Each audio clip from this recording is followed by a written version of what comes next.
Today's guest is someone who truly lives what she teaches about reinvention, creativity, and refusing to let age define what's possible. Kim Selby has been captivating audiences since she was 5 years old. Her natural enthusiasm for life eventually carried her into the world of fashion, where she traveled the country as an editor for Glamour magazine, offering style advice to thousands of women. She later became the fashion director at Saks Fifth Avenue in Palo Alto, California, and even launched her own production company directing fashion shows. But Kim's story goes way beyond fashion. For 6 years, she devoted her time to helping previously incarcerated women rebuild their lives, creating uplifting fashion shows for their living center, reminding them of their worth and their potential. Today, Kim is an inspirational speaker, creativity coach, and the host of the Ignite Your Spark podcast and workshops where her mission is simple and powerful: to help women discover the spark within themselves. And she doesn't just talk about reinvention, she lives it. Since 2020, Kim has launched a modeling and acting career and become a certified yoga instructor, proving that her core message is absolutely true. You are never too old. Her work is all about helping people reconnect with their creativity, their confidence, and all the possibilities still awaiting them. Hello, badass listeners. It's Sue Willoughby, your chief midlife strategist here at Midlife Strategies for Badass Women. Wow, that was a mouthful today. For some reason, So my guest today is Kim Selby, and she is an extreme badass who believes that age is ageless and that you can do whatever you want at whatever age you want. So Kim, welcome to the show, and I am excited to talk to you today because when I first started doing guest appearances on podcasts, you were one of the first shows that I was on. So I appreciate you inviting me on your show, and it was called Ignite Your Spark. And are you still podcasting? Well, I do a podcast interview when someone really interesting reaches out to me, and I feel like I sit there and I think, is this a full body yes? Or is this a no, who cares? Because as you know, podcasting takes a lot of time. And even though we are talkers, you still have to do the time. So yes, people can still find me. It's out there, Ignite Your Spark on YouTube and in the podcast world. Thank you. And so sometimes I do it. And it was so fun having you on. I felt connected and I loved where we went with our podcast. Well, thank you. It was a really nice way for me to start doing podcast interviews. And at the time, I don't know if I had actually started my own show or not. I think not yet. No. Okay. Yeah. So I'm on my way to 100 episodes and soon, very soon. And I just absolutely love it. But I'm thrilled when I reached out to you because I've seen you. So here's the thing. I can't wait to start talking about. I will be on the internet and I'll be cruising around. And then I see, hey, there's Kim. I know her. And she's doing a commercial or she's doing some fashion show or some fantastic thing. So Kim, why don't you sort of catch me up and let me know what you've been up to lately? I know it's a lot. It is, Sue. One of the reasons I sort of stopped my podcast is because I really wanted to go further into the theatrical acting part of my late stage career. I will be 70 this year. Woo-hoo! That even just freaks me out saying it. And I am a pro-aging advocate. But something about that number is a little harder to swallow than 40, 50, or 60. Mm-hmm. Because media tells us we're not supposed to be vibrant and we're not supposed to be active and we're supposed to be knitting in a chair. Now, I think media has gotten better. I certainly don't mean to say all of media. And I think nowadays it's not. But so I decided for those listening, I decided to go sort of back into acting, but to really try 5 years ago, because I'd always wanted to be an actor my whole entire life. And then, you have to make money somehow and support yourself.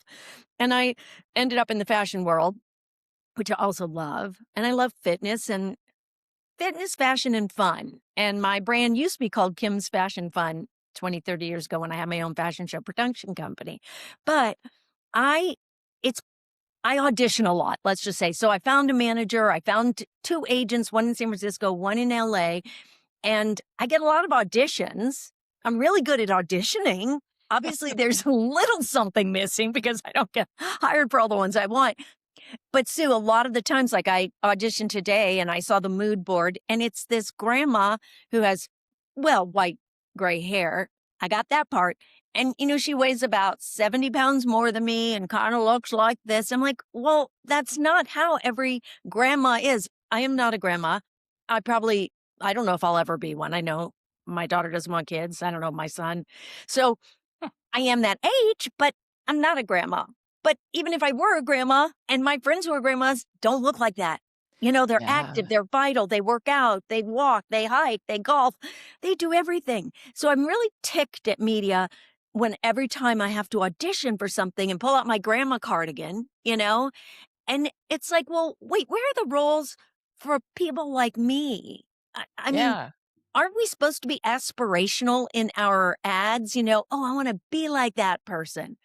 So it's a little frustrating, but I don't know where the original question was. I just got off on my own little tangent because I like to hear myself talk, I guess. Well, okay, that's fine. I love that, well, I think it's funny that when you go in for an audition that it's like, you're supposed to show up in, like you said, a cardigan and dowdy old dress and, come in with your support hose down around your ankles. Yeah, I mean, seriously, I mean, I'm 67, so I'm right behind you. yeah. And I'm not a grandma, I never will be.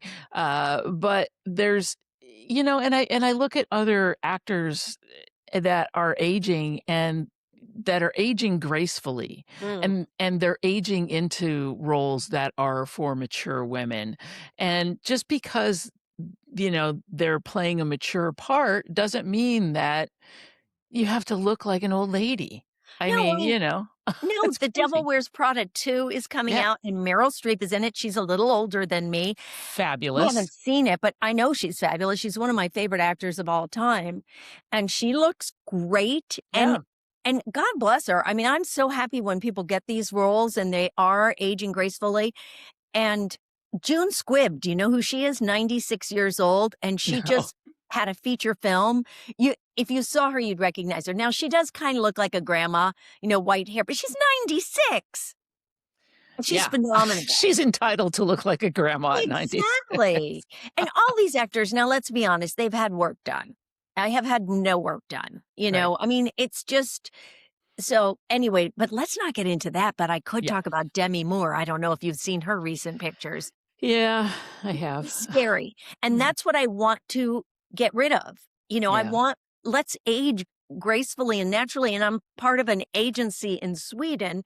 I know it's a little far away, uh, sometimes I do some UGC work I've gotten through them, but I can't obviously fly over there for all the commercials and things they have. Too But bad. you Get have that to private sign plane.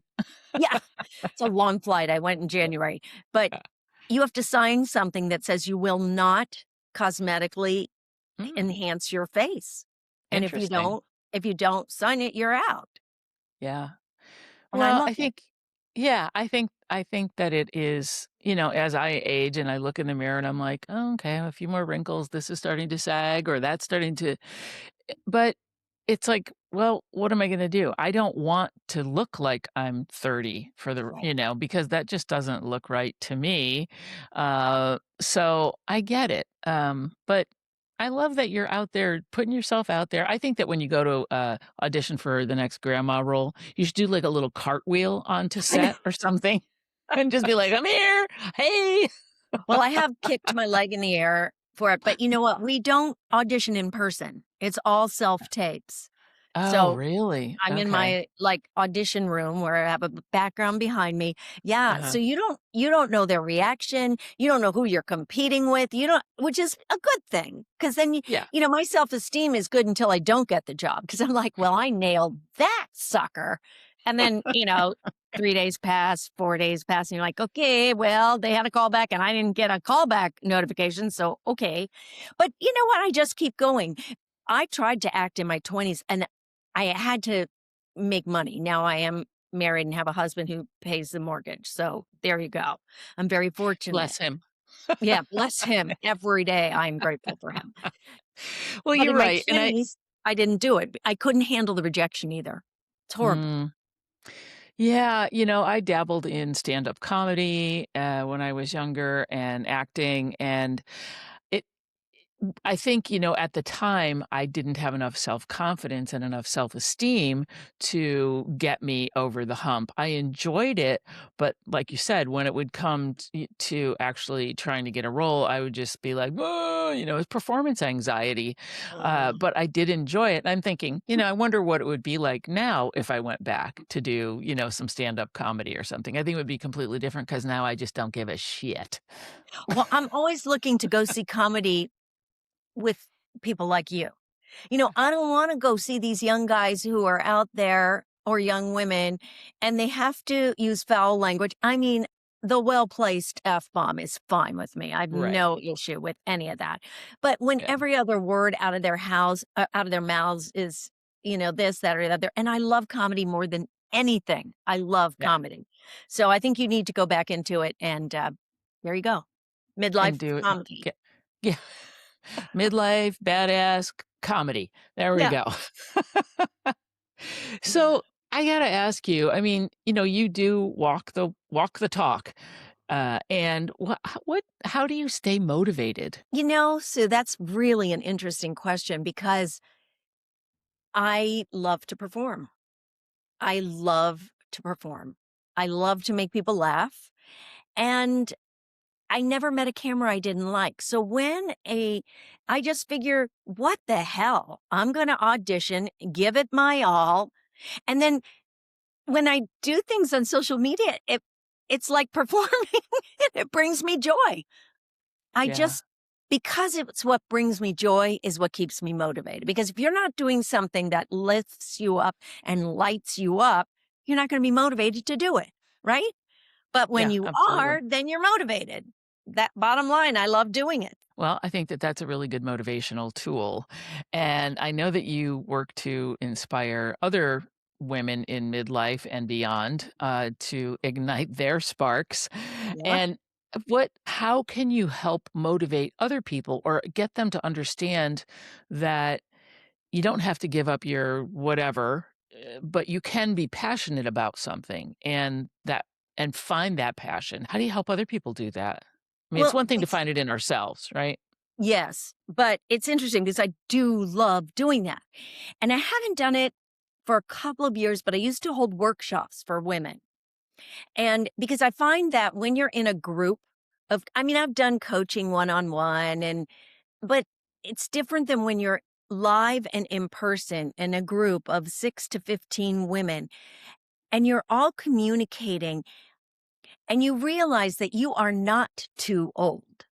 I think it's really a shame because we're operating on an operating system that is antiquated. We are Mm, operating on the beliefs that we grew up with, that you're old when you're thus and such an age.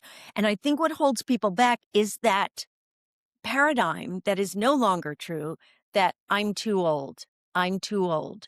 That to me is what I see the most of. And yet there are also people who are very comfortable being in their role as a grandmother, retired.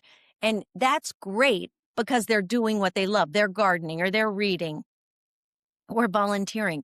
But those people who are not sure really have to they have to change the paradigm. They have to mhm. realize, and the way I work with people is okay, encourage them to step outside of their comfort zone by doing some improv activities, by having them dance out loud, as it were, in a group setting. You have to lose your inhibitions. You really have to let go of that mantle, that cloak that you've worn for so many years, even if you didn't realize it, and know your own value.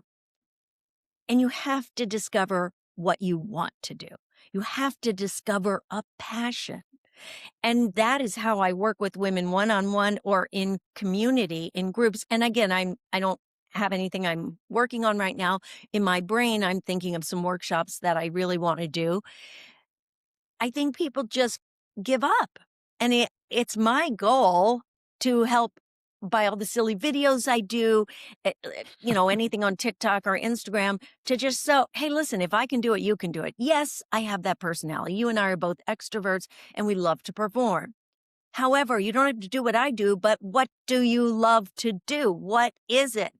And I Yeah. just help them by talking.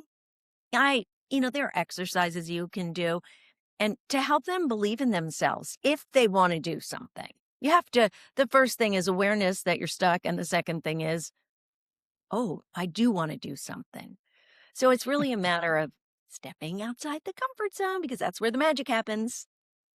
Exactly, and I have pretty much lived my life, by stepping outside of my comfort zone because I never, really had a comfort zone growing up as a child, Right.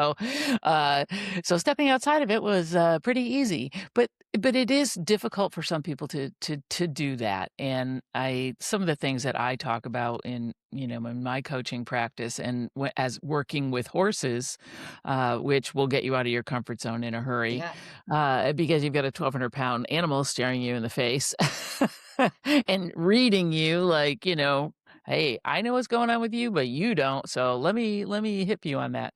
Uh, but having that as a tool, as a catalyst is very helpful. But I always tell people to start just being curious. And that's Mhm. really simple. Like if you are going on a walk and you're walking the same route that you walk every day, because we're all creatures of habit, right? Try and find like 3 new things on that walk that you have never seen before and get curious about them. Maybe it's your neighbor's car, maybe it's something that they have planted in their yard. I don't know, whatever it is. But I do that myself where I'll be like, "Oh, what's this thing laying on the ground?" or whatever it is. But just start being curious because and I know that you're a very, curious and inquisitive person, and when we're kids, we're like that all the time. Like, you pick up some goofy thing on the ground and maybe stick it in your mouth or up your nose or whatever when you're a little kid. I encourage people don't do that now, but but we're just like sponges and we're just like when we're little, we're just like picking up everything and curious about everything. And that's the way we learn and that's the way we grow. And I think as adults, we it gets kind of pounded down in us and Yeah. pounded out of us and just flattened to the point where, like you said, in your workshops, let's dance, let's do interpretive dance. People be like, Yeah. "No, not doing that, not doing that," right? But when you do and you start to move and you start to use your voice and your body, you're like, "Oh, okay. This feels different." Yeah. Absolutely. My training as a coach was in creativity coaching. And Mm, one of the things I love how you put it, questioning it, being curious. One of the exercises I guess I learned also was when you are out on a walk, choose a color for that walk. Choose the mm. color red and then see how many things red that you can find. And so I love that where you're using the creative part of your brain because everybody has it. So many people say, well, I'm not creative. Well, yeah. Did you make a meal today? That's creating. So I love helping people step into their untapped creativity I fall back on that. I love to play with watercolors. I will state this right now. I am not good, but You don't I have to be good. love doing it, so it doesn't matter, and Yeah. especially as we get older, who cares? Who gives a flying F what we do or don't do? And I think that is really the beauty of aging as well, is people do give you permission. Now, they may think you should be knitting, but they give you permission to be a little wacky, a little quirky, a little old. I don't know. Something like that. But I love the idea of being curious. There are so many things, and that's the other thing, never stop learning. Yeah. Never stop learning. I love listening to podcasts, reading, all the things, self-development, as it were. Mhm. Yeah, and when you're learning something new, I think the misconception is that you have to be good at it. Like you Yeah. said, dabbling in watercolors. You can dabble all you want. Watercolors are a very different are a very difficult medium Yeah. to work Yeah. in. Who cares? Like you said, who cares what it looks like? It's not like you're gonna be presenting this to a gallery, who care? Who cares? Because but that's the thing. I think that when people are like, "Oh, if I start something new," they're afraid to be beginners again, right? They're afraid Yeah. to start something new for fear of judgment, for fear of, "Oh, I'm gonna look stupid," or, "Oh, that's really bad," or, "Oh, I'm gonna look silly." Who cares? Like you said, look silly, make bad art, write a bad book, No, cares if somebody buys it. It doesn't matter. And I think once you can start to let go of, I'm creating for creativity's sake, not to be good at it. It Right. doesn't matter. And then you never know, you could get really good at something. But Right. Or unless you take a try it. class. Oh, sorry. Take a class in something that interests Yeah. you. I mean, I think that's huge for people. And to me, it's like, well, why wouldn't you? But a lot of people are afraid to actually get out of the house and go to a class for fear of being judged. And I Mhm. face this every day at the gym. I mean, there's a lot of older people at the gym where I go, but you just wonder. I see people and they'll say, "Well, how do you stay so fit?" or "How do you do this?" I say, "I work at it." I mean, it's like anything else. You just have to work at it. And it really makes me sad, Sue, that the people who are not stepping into their power, are not stepping into the person they are in their third or fourth decade of life, whatever it is, their act, I should say, third or Mm. fourth act of life. Because, but you and I are different because we started a Yeah. podcast in our 60s. We step out and do things, and hopefully this is reaching people who Yeah. might have an interest in coaching or might have an interest, because when you coach or you teach, you receive so many benefits. You learn. So I hope we're encouraging you people out there. Start a podcast. I Yeah. actually I actually created a course called, Podcasting for Real Estate Professionals because with over a decade of real estate experience, and my love for podcasting and what an amazing journey this has been. Podcasting for real estate and entrepreneurs, anybody in their midlife in any of those careers, especially entrepreneurs, because real estate's very entrepreneurial.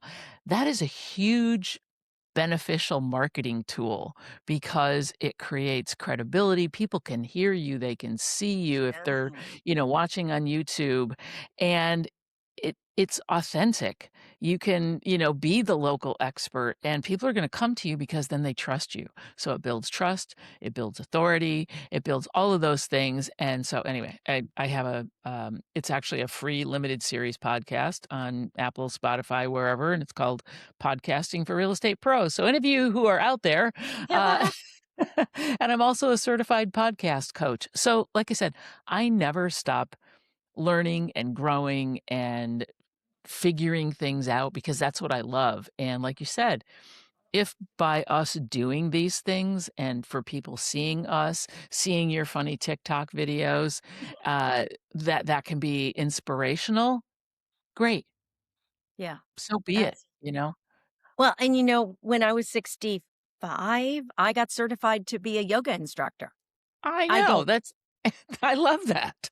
I don't teach it, but I know how to. Well, Mhm. I'd have to go back and do that since it's been a few years. But I mean, you don't have to do it's learning for the sake of learning Yeah. sometimes. And the Yeah, experience and the community and the connection with other people that are learning. Because here's the thing, if you take a class and you feel like, "Oh, I don't wanna do this because I'll look stupid as a beginner," guess what? Everybody else in that class is a beginner. right, If right. it weren't, they wouldn't be in the class. And the other thing is, it's all about mindset. You know that. If you think you're too old, well, duh, then you're too old. But if Yeah, you change that and you go, well, maybe I can try that. Yeah, I'm a certain age, but age doesn't define me. Numbers don't define me. yeah. Then, you move past that block. You move past that paradigm. It's taking those little baby steps to move forward and realize that. Oh, I can do that. That's not so hard. If she can do that, I can do that. Like, if they look at me and they go, with all those bags under her eyes, more bags than if she were going on a cruise, I mean, then I can do it. I seriously, I'm looking at in myself going, oh my goodness, maybe I'll step back a little bit from the Let's camera. not go down that path, my friend. Yeah. But that's what I'm saying. I look, Yeah. I acknowledge, and I move on. Yeah, exactly, exactly, and you have to do that, and that's at any stage in your life. I mean, but it's I had somebody on my show who's, like, 23, 24, Oh. and the thing is I had her on my show because at that age, she had had a very full life and overcome a lot of things Mhm. that, you know, could even be inspirational for people that are in their 50s, 60s, 70s. And that's why I had her on. And and it was lovely. It was a beautiful conversation. I had been on her show as well. And it's so it doesn't matter what age you are, you still have life experience. And she's a very old soul, I think, for her Yeah. age, for sure. But we have so much to offer, and I think that, women of a certain age, we do tend to go inside, and we Mhm. do tend, and especially the pandemic, I think really, I here's my honest opinion. I think we're still coming out of that. We're still coming out of that experience of being disconnected, and I still feel like we are learning to rehumanize and to be connected, and it's hard in this age of, I mean, here we are on Zoom, and I do love Zoom because, or whatever the platform is to connect with people in around the world. I mean, but just like you and your podcast, I'm sure, interviewed people all over the world. Yeah. And it's a beautiful thing because we can have these intimate conversations. And I think that rehumanizing is really important. Yeah, So I do too. I don't know how we continue to go about that. But I do think that a lot of people, women of a certain age, may have slipped through the cracks a little bit during You that time know, period. it's so interesting you say that because there's so much focus on those poor kids who didn't get to graduate, or they didn't get to finish their senior year. And I'm like, what about those of us who had a full, rich life before? And now I really feel that lack of community. I Mhm. a lot of people still want to do meetings on Zoom and I'm like, no, yes, podcasts are different and certain classes, but no, I want to be in community. And I found that my Yeah. community has shrunken a lot of it because a lot of our friends either moved out of the area or have grandchildren that absorb their entire lives. And I don't fit into that. My one child lives pretty nearby, but the other lives in England, and I'm like, so I don't Yeah. have that. But, I feel like so you brought up a really good point. I think we are the missed, generation of people who really, uh, you know, got affected by the pandemic, even though we weren't in school or we were just out in community. And now I Yeah. just feel like everything is different. I absolutely agree things have not come back completely. Agreed. Yeah. We're not And dead. as and as you age anyway, you become more insular, right? You do, maybe your friends are passing, or like you said, they're absorbed in other things, so we don't have as much community as we did when we were in our 20s and 30s and 40s, where we would just Right. go out and just hang out with people. So the world is definitely a different place now, I think, and so I think that that's why, I don't all right, I may be 67, but um I am not at the point where I'm gonna go do things at the senior center. No, However, no.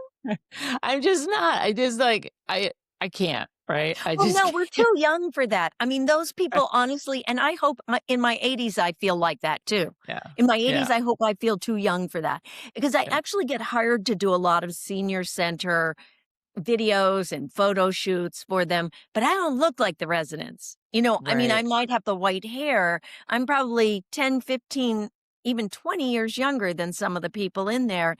And Right. that's why they hire me because in that regards, aspirational. Right. But I Yeah. see them because we'll have shoots at the senior living centers. I've done 5 of them. So I know, and definitely we're not those people. We're Yeah, definitely I not know. those people yet. Yeah, ever, ever. But there's still that's still community for someone, and I think that that's great. Exactly. They exist and all of the things. Right. But yeah, I mean, I have friends in their 30s and 40s and, 50s, and it's funny because as we age, we're like, "Oh, she's only 70? Well, shit, Yeah. she's young." Because right? It's all relative. It's Yeah. all relative. Yeah, absolutely. I know. And then I'll hear about some celebrity that we knew. Who was it? I was hearing something. Oh my gosh. I was a singer or something who was 64. I'm like, what? How could that person be in my Right. decade? What? Yeah. How the heck Yeah. does that happen? But I wanna talk about, something kinda in your past, when you worked with, women that were coming out of Mm, incarceration, and I'd love to know a little bit more about that and yeah. what that That work was was like. I mean, there's a total shift, but it came to mind, and I'm really fascinated by that. it was my most special volunteer or philanthropic or whatever you want to call it activity I've ever done. And the reason it stopped was the pandemic. Mhm. So for 6 years, I worked with women who lived in a living center, as it were, who had been previously incarcerated. And as they were transitioning into the real world, they had to apply to live in this free space for a year. Everything was taken care of, meals. Most of them were drug or alcohol addicts, and they, got taken to their appointments. They did yoga. They did all these uh, activities to strengthen their mind, body, soul. It was a Catholic organization under St. Vincent de Paul Society. And Mm, so they did have that component, which was lovely, but they did not dictate you have to be Catholic. You did have to have some sort of belief in a higher power, probably. I don't know what their interview process was like. You also had to show a willingness to move on. And mhm. I found out about this organization through someone because I was looking for somewhere to volunteer. And when I met with the director, I was like, I have an idea. Let's do a fashion show. You use your skills, right? Yeah. And they had the St. Vincent de Paul Society thrift store. So for 6 years, I worked with the women who lived in this living center. We did a fashion show fundraiser once a year and with merchandise from the St. Vincent de Paul thrift store. And it was amazing. It really it was more impactful for myself and the audience members probably than the women Mm, because they saw the glow and the light on their faces. Now, the women were impacted as well, I know.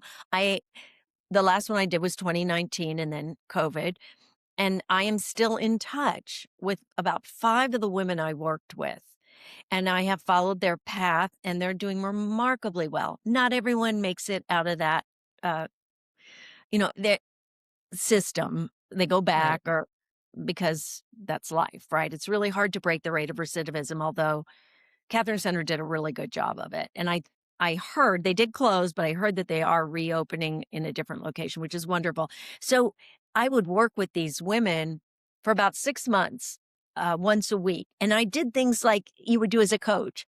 We did vision boards, or we would do journaling, or we'd play games, or just anything to get creativity. And then I would also work with them on their self-esteem and Mm, on modeling, but it wasn't just modeling. It's standing up straight, owning your light and sharing it with the yeah. world. And so I derived so much joy from this. I really did.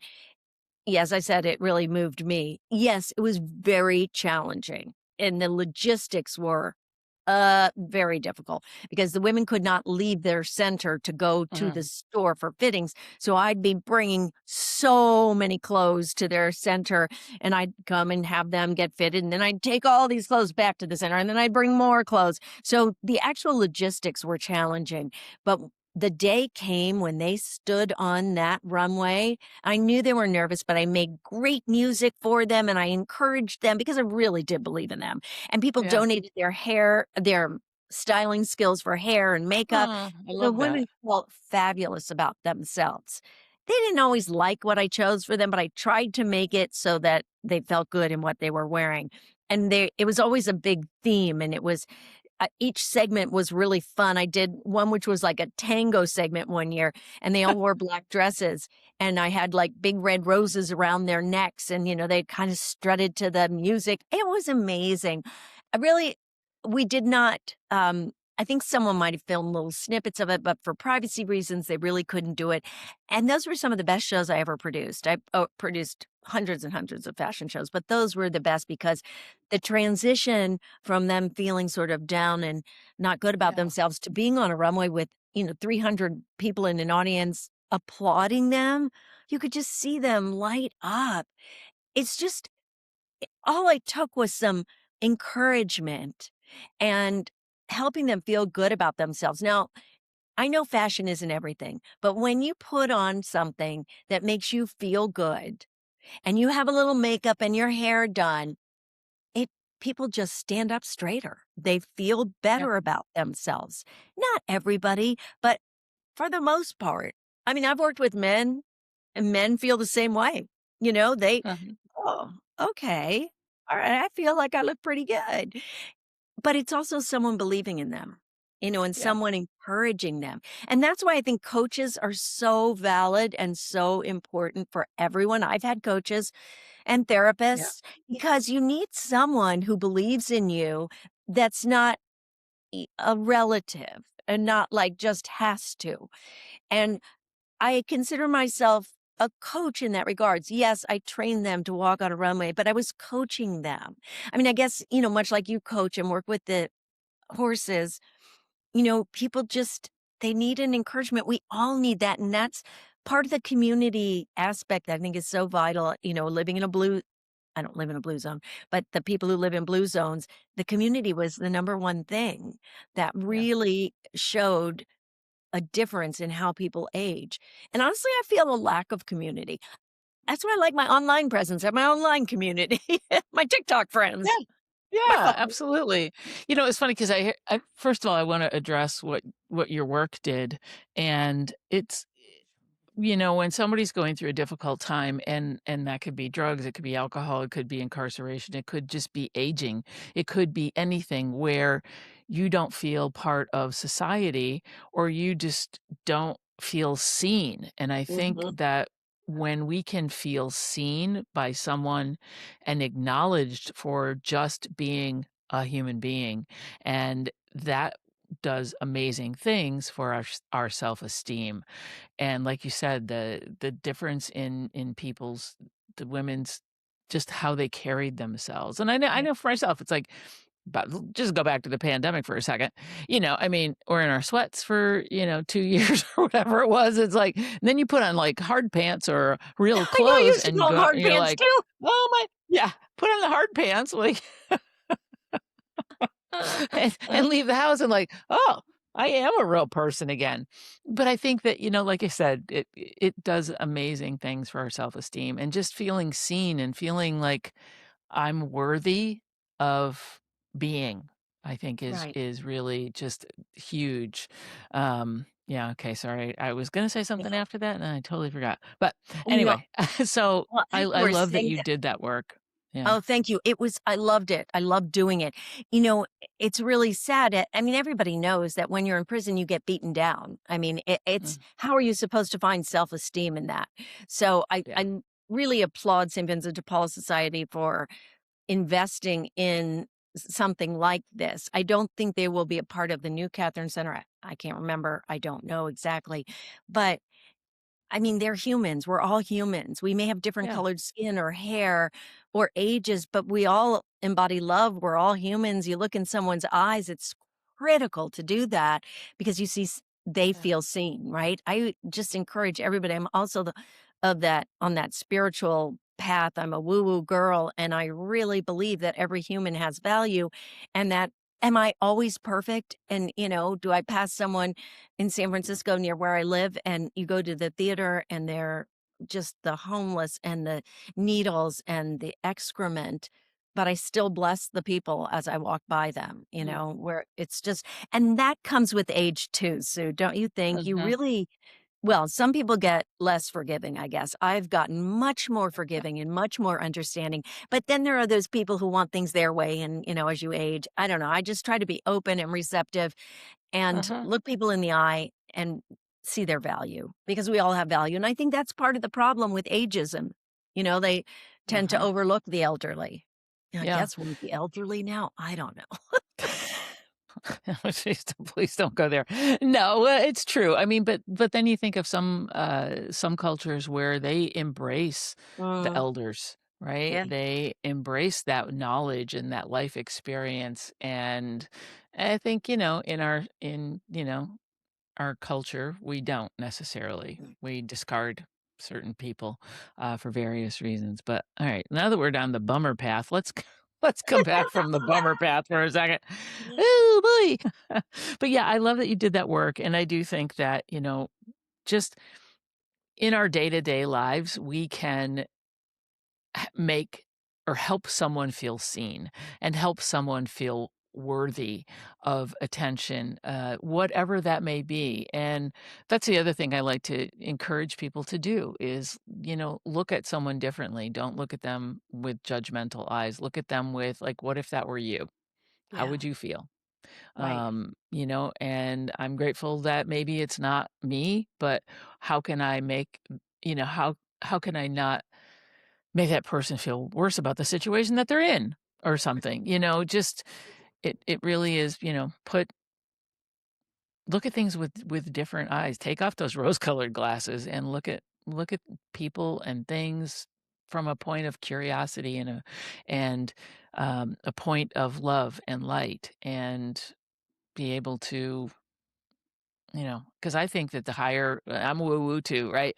I think the higher that we vibrate and the Yeah. more higher vibration that we can put out there, it definitely has a ripple effect. I mean, so Oh, does and we need that. negativity, but Right. No, I get man, it. And I don't want to be a one of those toxic positivity people, but I feel like yeah. we need that positivity. The other Mhm. thing that helps people get unstuck is doing an act of kindness for someone else Mhm. because then you realize what value you do have. Now, I don't give money to every person who is asking for it on the street, but every once in a while I do. And my favorite thing to do, which I haven't done for a while because I don't go in to get tea or coffee out, but is to give $5 and don't tell Yeah. the person you're doing it, for the person behind you or the next Yep. person that comes in. Without expecting anything. So that's That's the really, thing. yeah. Without, the expectation of reciprocity, I think is huge, because otherwise we're like, "Well, if I do this, then that's gonna give me a karma point." Who gives a shit, I mean, right? Nobody's keeping score. Just do something because you feel good about it, and, share the fact that, I feel grateful that I have X, and I wanna be able to, it's like, give somebody a $20 tip. I do that too. It's like, I know how hard you work, and I know that the person behind me might not be so kind. So whatever, whatever it is that you can do, even if it's a smile and a thank you, that's I huge. How's I your agree. day? How was your I agree. day? What, you know? So Well, we're anyway, just preaching to each other because we get I it. hopefully somebody else is listening, but yes, we do Is get anyone else it. listening out there in Hello, podcast hello into land? the podcast We're void. very Uh, wise. We have lots of wisdom. Okay. as your elders, we're speaking here. Listen to us. We're called crones now. Oh my god, right? Isn't that so funny? Kim, I gotta say, I'm so happy that you, agreed to come on the show. It's so fun to catch up with you, and I love your spark, I love your energy, and I love that you're bringing that out into the world, whether it be through TikTok or whatever it is that you're doing. I wanna I say thank you for being you, and to keep going and keep spreading that spark, keep spreading that positivity, because it's infectious. It really, really, really is. So thank you so much for being on the show today. Is there anything that you would like to leave the audience with? Any little sparky, Yes. Yes, advice? I would. I would. I have many things. I thank you for having me, Sue. As I have said, I never met a microphone. I didn't like. And I would say I really love to have people help them ignite their spark. And the way to do that, and this is nothing new, and you will know this, I'm sure you share it with your coaching clients, every morning, every night, speak it out loud or write it down, 5 things for which you are grateful. And before you go to Mhm. bed tonight, or whenever you're listening to any night, choose one thing which was a standout for you and put all your light and gratitude onto it, especially if it's involving another person. And mine will be this today.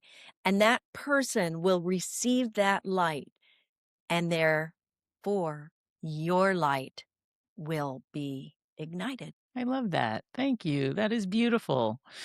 Well, if today's episode has lit your spark and ignited you, good. I'm glad. Please pass it on to someone else and let them also ignite their sparks. So for this week, thank you, Kim. I really appreciate you being here. And all of you listening, I appreciate you. I know you have options.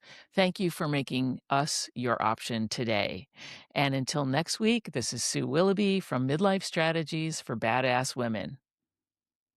Hey, badass listeners. Have you ever thought about starting a podcast yourself, but are just too overwhelmed, or you don't know where to start? You don't know what to talk about, or you think you have a lot to talk about, but you don't know how the heck to get started. So if you are pod curious, you can get ready to launch your podcast in 2026. What the hell are you waiting for? There's a link in the show notes. Just click on I'm Pod Curious and you can get started today. See you soon.